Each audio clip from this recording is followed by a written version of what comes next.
It'd probably be like it'd combine elements of like Jackass. Yeah. And maybe like, it would have to have like some stealth elements where you're sneaking around putting up flyers. Yeah. Or like all the ways that we like hurt ourselves. Like you can hurt yourself this way. The more hurt you get, the more points you get, whatever. G-Tank. I always thought the trash can one you and I did was really bad. We had some like pretty big near misses where it was like, oh, that could have been the story for why is Uncle Sean in a wheelchair. You know what? Also, the trash can one, you and I got such bad cuts on our body from that. We ended up getting infitigo in wrestling. I thought we got staph. No. Was it? Yeah, we had staph infections in wrestling. I was literally just talking to Christina about this earlier Both today. of you and I were both out of commission because of those stunts. We got cut so bad. So we sat in a trash can, put the trash can laying down on a skateboard, and then pushed it. Yeah. And then, predictably, the skateboard kicked up, and then we slid on our backs across asphalt. Like it's amazing that our heads just didn't get smashed into the ground. Yeah, we did. But we weren't wearing helmets. I got a huge gash on my arm, and you got I your had back. Like really bad road rash on my back. And then we went like right to wrestling practice and got infected. Because we were very, very smart guys. I remember wrestling. And we had to sit out for like 2 weeks. I was wrestling and the newly formed scabs were cracking. And I'm like, cool, that's just letting everything that's in this dirty wrestling room in. Can you imagine trying to do the trash can thing now? I can't even imagine wrestling now. You kidding me? A few things have been more painful than a 6-minute wrestling match, to be quite honest. I went to Disneyland earlier this week, and I just walked all day, and I'm fucking still beat from it. I've hurt myself 3 times lifting this year, and then so I overcompensated by just doing cardio, and then I ran so much, I just hurt my legs, so I couldn't do anything for like 3 weeks. It's just like, oh, I'm just all fucked. It's just sad. Yeah. Late 30s is sad. It's called aging. Mm-hmm. We are pushing up on 40. I've stopped saying late 30s. Yeah. Yeah. Basically 40. You are. I'm not. I'm actually older than you by a month. So, or 2 weeks. Something like that. Oh, well. Enough more sad stuff. This is still funny stuff we're about to talk about. Yeah, this is when we were young and stupid and our entire lives ahead of us. Yeah. And, well, Mitch, you want to say hi? Oh, hello. Hey, this is the Remember the Times podcast. I'm Mitch sitting down here with AJ. Hello, everybody. We are now into October 2005. Mitch, Josh, and I just entered college. As we said last episode, Mitch now lives in Long Beach. I am living in Hollywood at this point. Everybody else is still in the South Bay doing their thing, but we would see each other every weekend still and practice and play shows. This month was no different. We actually had a lot of shows in October and November here. Our first one, we are back at the hometown fair. We went back to the hometown fair. It's gonna come up a lot. Jesus, you don't remember anything. No, I thought we won the 1 year, and then we were just like, we're out. No. Okay, so when you win the hometown fair, which we won $500, and then we spent that on our Organization is Sound and Silence album, which you can listen to on Spotify and Apple Music. Spotify and Apple Music. Go listen to it. So what they did, I don't know if they still do this because we don't hang out there anymore around the fair. It's not really our scene. What they did was they would invite the winner from last year back to like quote unquote headline the fair. So after the battle was done, the winner from last year would play. Yeah, like, oh, you guys think you're pretty good. You should hear how the winner from last year sounded. But the cool thing was, since the only time we ever made money before this was when we won the fair, they paid us. They paid us $1,100. I do remember that. It's like that's not a bad That's not a bad gig. Yeah, I'd be stoked to get that now. Yeah, especially for like when you're not splitting it up in between people because you want to like put it back into your business, into the SBNC LLC. Exactly. So that's like, you know, that goes pretty far for that. So yeah, we won. We made $1,100 off of that, and this actually marked the return of James Grant. Oh whoa! We Josh let him come up, and he played like 3 songs. Oh wow! Yeah, that's like a cold. It just keeps coming back. Like, you think you're over it, then Yeah, I went and picked him up we from the weren't airport. done with you, James. He said it. We went and picked him up from the airport. We went straight to In-N-Out, and then, which pretty much everyone did, I feel like, when they came back for the first time from college. And then, yeah, he played 3 songs with us. I don't remember what songs he played or anything, but there is a picture of James on stage with us somewhere. Playing guitar, not singing? Yes. Okay. Yeah. Yeah. You didn't relinquish your role here. Yeah, I would never. Is my mic stand? I'm taking this. So, all right, that was very early October 2005. The next show, this was a big one in a lot of ways, but so we played a Halloween show at the Kiwanis Club. So this, I don't remember exactly when. I think this was probably like around October 20th or something like Probably that. pretty close to Halloween. Yeah, but it wasn't that close because we played again later in the month. It wasn't. It was like officially a Halloween show, but it wasn't like people was. were showing up in costume. No, people were showing up in Really? costume. Like Taylor and John from Allura came. They were like mimes. I don't know if you remember that. Yeah. Yeah. In It was fact, cute. I have a Cute picture of puppy's that for costume. some reason. So they came and danced. Mitch, you were wearing a strongman outfit. I love that. Just 5-10 seconds ago, I was like, "Oh yeah," so nobody was wearing costumes. Like, actually, you were wearing a very big stupid costume. Not the stupidest one. I have pictures of most of this. Somebody filmed it. I was basically, no surprise, just dressed as Davey Havoc, I would assume, basically. You didn't put on a costume. No, okay. You Yeah, I stepped did it up a little So bit. I was just dressed as me at this point. A little bit more eccentric. I think version I of had you. black lipstick on. That might have been the only difference. Whoa. Yeah. But I still had my goatee, so I hadn't like fully transformed yet, I guess. Chris was basically like the Misfits with makeup. Like he had eyeliner on too, but he looked more like Misfits style. Yeah. Sean was a pirate, and so was Josh. But Josh had like a really giant like dreadlock beard. Yeah. And he wore giant sunglasses. I do remember that. Just for no reason, he wore giant sunglasses. There's a picture of it. I'm gonna post it, and like I could not stop laughing at him. Like he just looked so funny to me. I was really having a hard time playing. So what are you? Like, I'm a pirate, but with big novelty sunglasses on. And by the end of the set, I guess it was bugging him. So he like turned the beard upside down, and it just looked like he had dreadlocks for like the rest of the show. But I couldn't handle it. He just looked so funny to me. I was dying. But does that begin our years and years long streak of like very poorly half-assed costumes for Halloween shows? yes, this is the first one. Not until I would say about 10 years in the future. No, not maybe like 8. But for one of our next projects, we really took the time on our costumes there. But we'll get into that in years down the line. But it's one of those things that like makes a band look super professional if they can coordinate a costume If they can do together. it, yeah. And we just never even thought about it. Yeah, this was really bad, and I don't think the fact that I was laughing at Josh the whole time made it any better. But this was actually another big turning point for another reason. This show, Mitch joined a fraternity. Fucking right, it's a fraternity.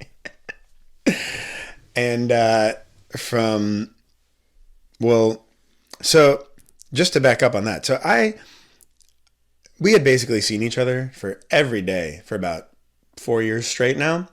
Felt like I knew you pretty well. And this was just a big shock to me. I had no idea that you were into paddling dudes' butts or having dudes paddle your butt. Neither are things that we actually did, but go ahead. But to plunk down money to ask someone to do that to you, I thought I would have seen a sign. Not that there's anything wrong with that, It's not the kind of thing that we talked about. but I'm just saying. I thought I would have noticed. So- I thought we were friends, dude. So as I said before, a couple weeks ago, went to Cal State Long Beach. I didn't know anybody there, and I was getting pulled up to the South Bay every single weekend to practice. Yeah. I wasn't making any new friends at school. A buddy of mine from high school, shout out Fran, his older Fran. brother was a member of Tau Kappa Epsilon, TKE. Yeah. And he was like, they're having a Rush event. Like, anybody you know that's in Cal State Long Beach should go down there. So I went to go check it out just to, like, meet people. And everybody was super rad. because I am not a fraternity guy. I've never been a fraternity guy, but everybody who I met was also not a fraternity guy. They just happened to all be in the same fraternity together. So I was like, these guys are pretty cool. I was wearing an Atreyu shirt, and like 3 or 4 of them were like, oh shit, Atreyu, they're fucking sick, and like came up and talked to me about that. So I was like suddenly making friends in this area where I had not known anybody. No butt paddling, no weird sexy gay games that like you always hear about fraternities doing. Like it was all very chill. But I also knew that I was going to be roasted by you specifically for it. Well, I mean, I guess I decided I went the opposite way. I was like, you know what? I like my friends. I'm just going to see you on the weekend. I didn't make any friends up there at all. I just went to school and worked. You're a solitary creature. I'm a social animal. Yeah. Anyways. Yeah. So, I learned something new about you that month. Yeah. But yeah. We all did. It was not on my vision board. It just kind of ended up happening. But and I'm very glad it did. If any of you guys are listening, I miss you guys. But so I guess how am I going to do this chronologically? So a few episodes prior, you had just come back from a healthy 2 weeks of getting smashed every night on the Europe trip. Mm-hmm. And we were just all stoked to play again. And I don't think any of us realized, including you, that flying 9 hours plus drinking a lot means I'm probably not going to be able to sing. Sure. From what I remember, you had just had your first rush night the night before this show. Oh, yeah. That was Jello shot night. Yeah. And the same thing happened where you got there and, nobody had thought anything of it. We were still just 18. And, but this was another time where we were like, you started singing, we're like, oh, uh-oh. This might be a rough show. Yeah, so I found out early and didn't learn my lesson that drinking until you threw up the night before a show was always real bad. Yeah. I mean, I guess it's kind of person to person, like who can do it, That's what I thought. Not condoning it, but like some people actually can just do that. Yeah. Which is I think it depends on what they're singing and it depends on the person. Right. For me, I should have been like vocal rest before shows. Right, yeah. But I was trying to keep up an active social life, and I was like, I can do both. I can have it all. I mean, you hear like Billy Velo, how you say his name, from him, who's just up there with a cigarette and a thing of scotch singing the whole time and just sounds he's got great. A beautiful voice. Yeah, it's just the voice of an angel. Yeah. So you never know. So I thought I was going to be one of them, but it turns out no. But no, so here we are. Here's the second one of you're like, oh shit, what's gonna happen? We'll see what happens. It was a fantastic turnout. We had a huge pit and everything. I just happened to be laughing at Josh's costume the whole time, and you were having a very rough set in a buff man suit. Yes. Cool. But you only had the top half. Like you didn't do anything to the bottom half of you. There's no buff suit legs. Oh, it was amazing. Overall, great memories, and I loved that suit. That was great. But yeah, interesting day. I bought 3 of those, I think, in my lifetime. Really? I didn't remember that events. One, but I definitely bought one later, and then I had to buy one again. The problem is, so I would get them and I'd wear them for shows, and it's all just cotton padding on the inside, which means it just gets soaked with sweat. Yeah. And there's no like properly washing a costume like that, so you just throw it away afterwards. Right. And then 5 years later, you're like, man, I wish I had a buff guy shirt. Is that one of those ones that like not only does it have like the muscles, but it has the like painted like 6-pack on it and stuff? I think I went cheap, and I think it was just shapes. Okay, all right. It's still really funny though. Went great as far as costumes go. That was hilarious. And the performance was also amazing. Yeah, absolutely, yeah. Trying not to puke. And the show before that, Josh did puke. So yeah. So honestly, I'm doing better than Josh at this point. Pretty much. The only thing is that Josh's fingers and vocal cords are a different thing of like being able to play under the influence. Have it so easy. Now that playing guitar. Now that ever since this point that I've been in my career and job, my singing has increased only more so over time. I I realize how difficult it is to keep it up, especially when you have to play multiple nights in a row and stuff. So, but that's going to come up a lot. But. This is also going to be a recurring theme throughout future episodes, is that I enjoyed partying because I thought I was a rock star already. Right. Which then led to like the shows that immediately followed the partying to suck, and then me being less of a rock star. So I remember a different time, like, yeah, I could party all night and smoke like a pack of Marlboro Reds, and I could still go in and record the next day. It's rock and roll, baby. And it's like, no, really shouldn't have been doing that, Past Mitch. Past Mitch. Captain Hindsight. Yeah, what are you going to do? Yeah. But so, okay, so that was like, all right, this is just a little bit after that. So, like I said, our SBNC EP, which is also now online, you can listen to. Or go check listen it to out it. It's on Spotify, YouTube, on iTunes. And YouTube, whatever. Had been really doing good for us on MySpace. We were getting like pretty 1,000. MySpace famous. We were getting like 1,000 plays a day. And all of the fans that I was worried about, people who were coming to our shows, I was worried that our shows were going to suck. Because of this EP and MySpace, all of a sudden, all these new middle schoolers in the area knew about us and stuff, and were coming to our shows and dancing. They knew all the words. And this one band, oh my God, what was their name? Truth Awaits. Do you remember them? Yeah. They were like 7th, 8th grade kids. They actually went on to have a pretty awesome career. Oh my God. They changed their name to Sea Haven. Okay. And they toured quite a bit around the world and stuff. So you should check them out. I think Chris is actually still in touch with a couple of them. But so these kids came to our show all the time, and then one of them asked us to headline a backyard show in their house. Yes. Do you remember this? Yeah, I remember that one. So this was in Torrance, California, and this was like, I think like the next weekend after the show that we had just done. At the Kiwanis Club in Hermosa. So this was in Torrance. I think this was like our first time playing in Torrance, which I know is like a town over, but we were like kind of like, all it's right. where we're currently sitting right now. Yeah. At the time, it felt further away. Yeah. I remember coming here when I was a kid and being like, where are they? The hell are this is so far. And I'm like, I've since walked to Hermosa before from here. Honestly, pizza delivering helped me understand all of that more. Since Shout there was out no Hank's GPS. Junior Pizza. Hank's Junior Pizza. So was that sentence saying that the pizza was junior, or? Yeah, it was Hank's Small Pizzas. Yeah, I still don't get it, but whatever. I don't know if they were small, but they were definitely always burnt. Anyways, so we played this backyard show. It was, all of them were there. It was just a huge sea of middle schoolers watching us and singing along. Middle school or metalcore kids. Yeah, I remember I had I didn't get everyone to, but I think everyone had kind of like conformed to how I was looking a little on an occasion. But this was one of the ones where everyone was like, all right, we're going to do that. Like Chris wore makeup, Josh wore makeup. We all wore like fancy shirts, kind of like button down shirts and stuff.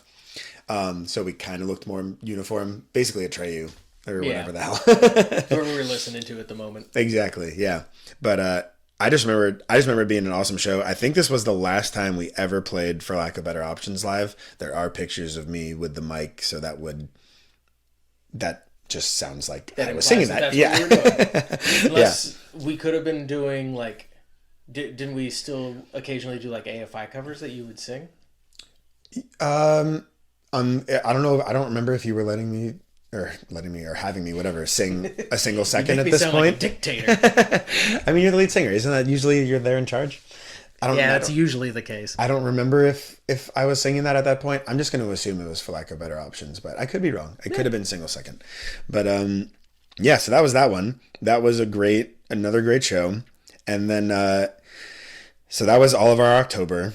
We have one show left on this episode, and it is in November.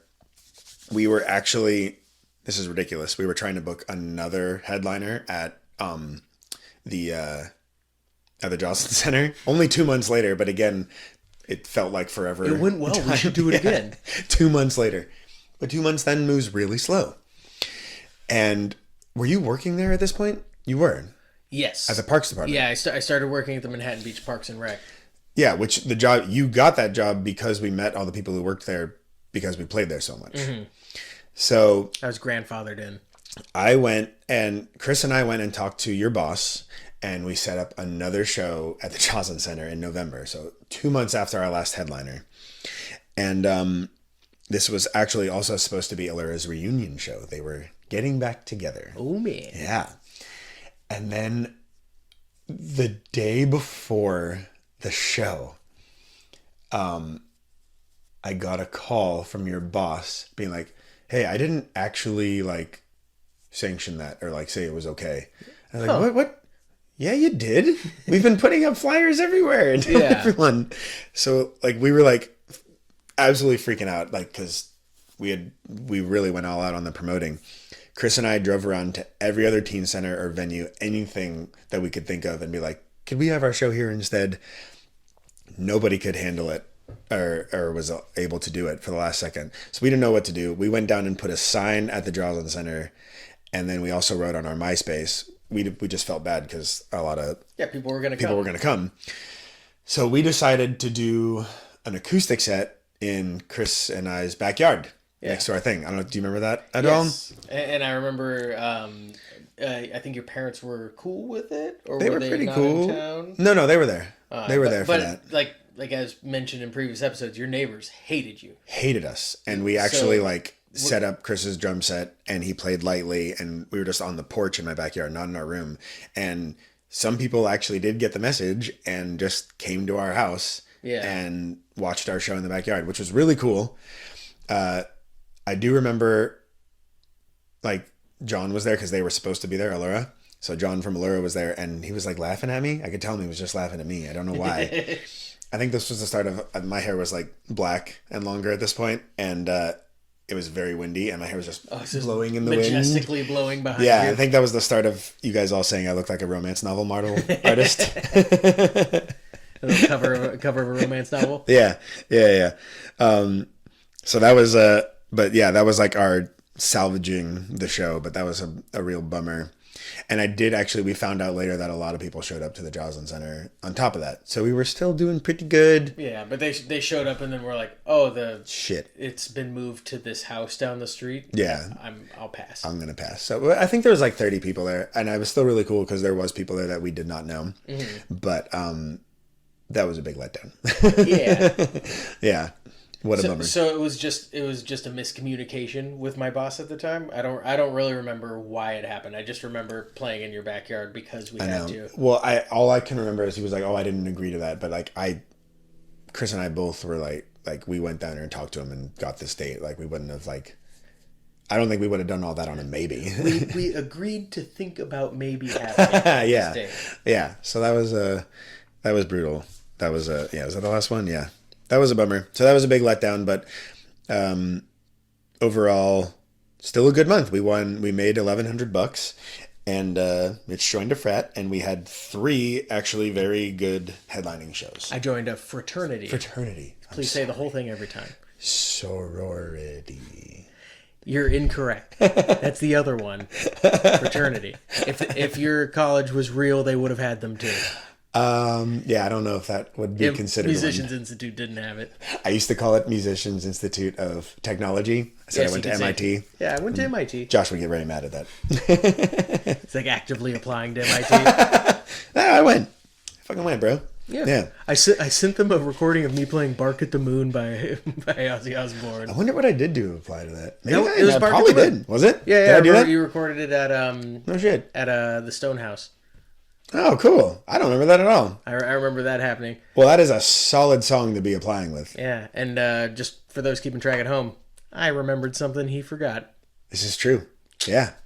I can still do things. The years of Jell-O shot parties haven't been that rough to me. We'll see about that. Next episodes, we'll maybe say otherwise. But there we go. Episode 25. We are finishing up 2005 next episode. Yeah. Nice. Yeah. Fun. Well, 5-star review, everyone. Yeah, thanks for listening. Make sure you like and subscribe and review and all that fun stuff. Bye. Oh, that was on time.